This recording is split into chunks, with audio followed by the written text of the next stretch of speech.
ABC 10 News at 11 starts now. Based upon how the state of California has been handling the gun violence restraining orders, the failure to properly store the guns usually leads to criminal charges. Noon tonight, we are hearing from San Diego County's former district attorney about the temporary gun violence restraining order issued to the husband of missing Chula Vista mother, Maya Miliete. Good evening. Thank you for joining us. I'm Steve Atkinson. And I'm Kimberly Hunt. ABC 10 News reporter Mimi Alcala breaks down what we have learned so far and how this could be tied to the search warrant at the home Friday. As the search for missing Chula Vista mother Maya Miliete continues, we're learning more about this May 5th temporary gun violence restraining order issued to husband Larry Miliete. The order lists 9 registered firearms and another 14 guns with unknown serial numbers, all reportedly belonging to Larry. It states there are a couple of photos of a kitchen table with a cache of 16 firearms, 4 U.S. passports, a government ID card, several high-capacity magazines, and hundreds of rounds of ammunition.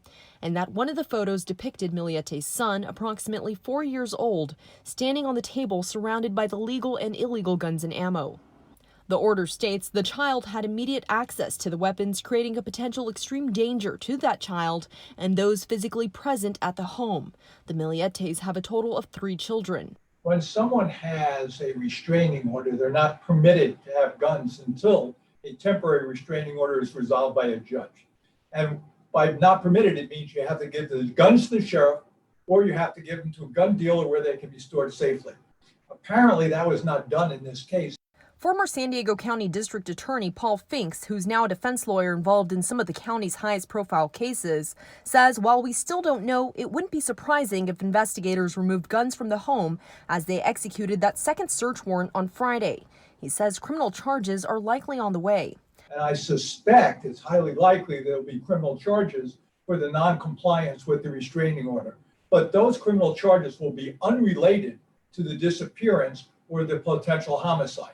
As far as the picture of a child surrounded by guns, that's a pretty thin thread upon which to remove children from a home, because no one knows if the guns were loaded or the 4-year-old would just pose there for a second. In response to an ABC 10 News reporter's questions, Larry Miliete wrote in part, "All my firearms were purchased legally. I'm a law-abiding citizen and veteran.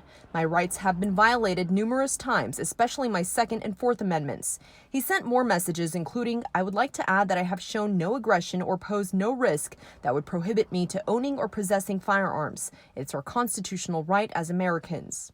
After the search warrant in January, Miliete reportedly told officers he knew they were coming for his firearms and gave multiple to his friends, but refused to give their names. I've had a number of clients who've had these gun violence restraining orders enforced when they improperly gave the guns to a relative in a gun safe or something like that, and they were charged criminally. Mimi Alcala, ABC 10 News. Meanwhile, as Maya's family awaits any investigative updates from police, they have now been assigned a victim advocate from the Cold Case Foundation. And oftentimes victim families are lost, they're confused in the process, they're not sure what's going on in the case. And so they kind of need an advocate to come alongside and let them know either the case is going well, everything is happening, you just got to be patient, or hey, do you have any questions you want me to take to the police, and see if they can answer it for you. Josephine Wenzel is working as a liaison between police and Maya's family. Maya's family has called for more answers in her case as police say they can't publicly release sensitive investigative updates. Wenzel got involved with the Cold Case Foundation recently, but was a police detective in the past. Her daughter, Crystal Mitchell, was murdered in San Diego back in 2016. The accused killer has never been found. Wenzel has spent years searching for him. She now helps families with their missing loved ones, hoping to give them strength as investigators do their jobs. You could soon be getting another stimulus payment, this time from the Golden State. Today, Governor Newsom announced a plan to send money to roughly 2/3 of California taxpayers. Under the plan, individuals and households making between $30,000 and $75,000 annually would get a $600 payment. And households making up to $75,000 with at least one child, including immigrants who file taxes, would get an additional $500 payment. That tax rebate will impact just shy of 80% of all tax filers will get a direct stimulus check, will get a direct relief payment because of this announcement. Newsom, who is likely facing a recall election, says California can pay for the plan with a $75 billion budget surplus. The state legislature must approve the governor's proposal. The FDA announced today that children 12 to 15 years old are now eligible to get the Pfizer COVID-19 vaccine. Our ABC 10 News reporter Rena Nakano spoke to a teenager who was part of the early trials last year. It's the first time children as young as 12 years old will gain access to the COVID-19 vaccine. The FDA commissioner calling this expansion one step closer to, quote, returning to a sense of normalcy. Like many 16-year-olds, lacrosse player Kyle Sullivan can't wait for things to get back to normal. I mostly just, wanted to see my friends again, go back to school and stuff, play sports. Especially because he's one of the few teens around the country who've already been vaccinated for more than 5 months. Shot did not hurt at all, no soreness in the arm. Sullivan was part of the 2,200 participant Pfizer vaccine trials for 12 to 15-year-olds. He got both doses 3 weeks apart last December when he was still 15. The same month, the FDA granted Pfizer's emergency use authorization, or EUA, request of its COVID-19 vaccine for patients 16 and up. Monday, the FDA expanded the Pfizer EUA to include 12 to 15-year-olds. I'm happy because I've had 2 friends who are both 16. They both have both doses. But my best friend, he is not 16 yet, so I'm glad that he's able to get it. According to Pfizer's report, the clinical trials Sullivan was a part of resulted in 100% efficacy and robust antibody responses. Sullivan says although he's obviously not a senior citizen, nor does he have pre-existing conditions, he hopes more teens elect to get the shot so he can get back to playing lacrosse. Would you recommend it? Yes, I would recommend it. You're going to be fine. Even if some age ranges get it more than others, it's still good for all to have it, because even if it's less likely, it doesn't mean it's not at all. Rena Nakano, ABC 10 News. According to the FDA, Moderna and Johnson & Johnson are also studying their vaccine's effects on children as young as 6 months old. The county reported another 233 cases today, while our test positivity rate rose to 4%. No new deaths are being reported, which is typical for a Monday, so that number remains at just over 3,700. East County residents are not letting up after a judge blocked the first of 2 sexually violent predators from being placed in their neighborhood. Today, a judge ruled that the Mount Helix area was not a suitable spot for Merle Wakefield. Residents are also trying to stop the state from placing Douglas Badger in the very same home. Obviously, I would like for him to look at the judge's decision today. That was the right decision. These men don't belong in a neighborhood full of people and full of children. A different judge will make that decision on Badger. This evening, we asked County Supervisor Joel Anderson about his efforts to block these placements. Liberty Healthcare is supposed to vet these locations, and it's very clear. They say they don't dump, but 67% of SVPs are located in my district, so they are clearly dumping them. Residents say they will continue to campaign against Badger's placement. Scripps Health still won't say whether a malware attack 10 days ago compromised patient records. This week, we're going in depth on the attack impacting hundreds of thousands of San Diegans. And tonight, a cybersecurity expert tells ABC 10 News investigative reporter Jennifer Kastner how patient safety could be threatened. Monday, growing concerns about just how much damage was done to Scripps Health after a malware attack disrupted its system a week and a half ago. All this consternation about records is a little bit misplaced. Knocking down infrastructure that results in impacts like loss of life, that's a much bigger deal.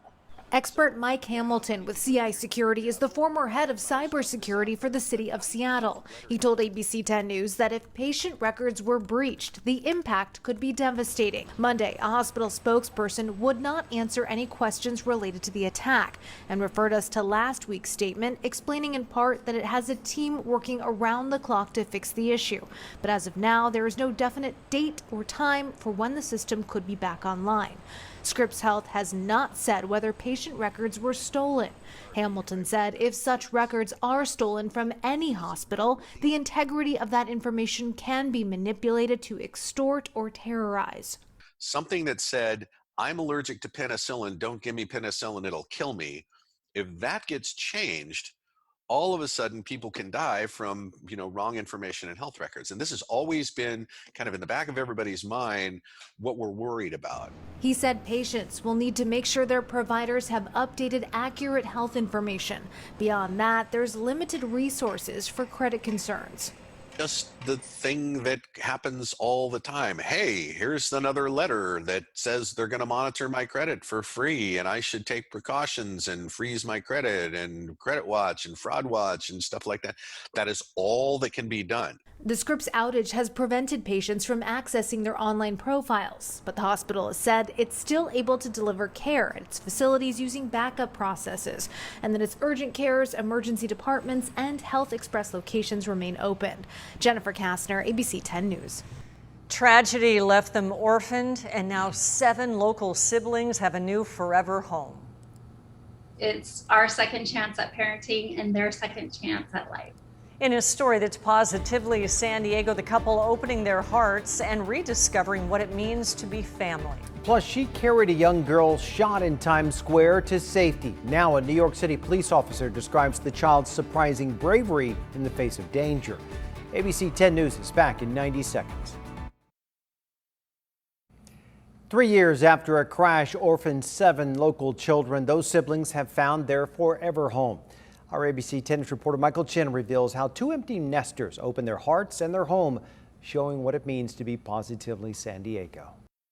May 2018, surveillance video shows 7 kids running around a U-Haul trailer playing hide and seek. This is the night before their parents would be killed, and all of the kids seriously hurt in a rollover crash near El Centro during a move from Lakeside to Texas. After being released from hospitals, the siblings were placed in foster care. Alicia, who was 6 at the time, remembers the uncertainty.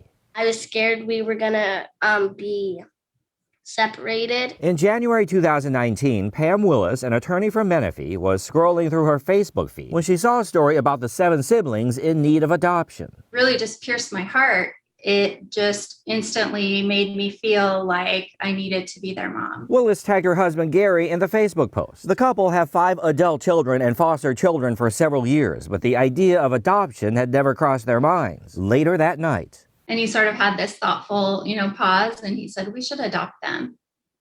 And he shocked me, actually, because I was thinking I was the one that was going to have to convince him. the couple applied, and a few months later, they met the children. Overnight visits followed before the children were placed in the Willis home. The couple's empty nest suddenly full again. Learning curve, a growth period, and a logistical sort of time to figure everything out. Photos show happy times spent together as a family. At the same time, the kids were coping with emotional trauma, including their parents' deaths and past homelessness. We've had some really great conversations with the kids. They've been able to talk to therapists as well and just process in their own time. Last spring, just 4 days before the adoption was scheduled to be finalized, the pandemic shut down the courts. But in August, the day finally arrived. The 7 siblings, ages 4 to 15, officially became part of the Willis family.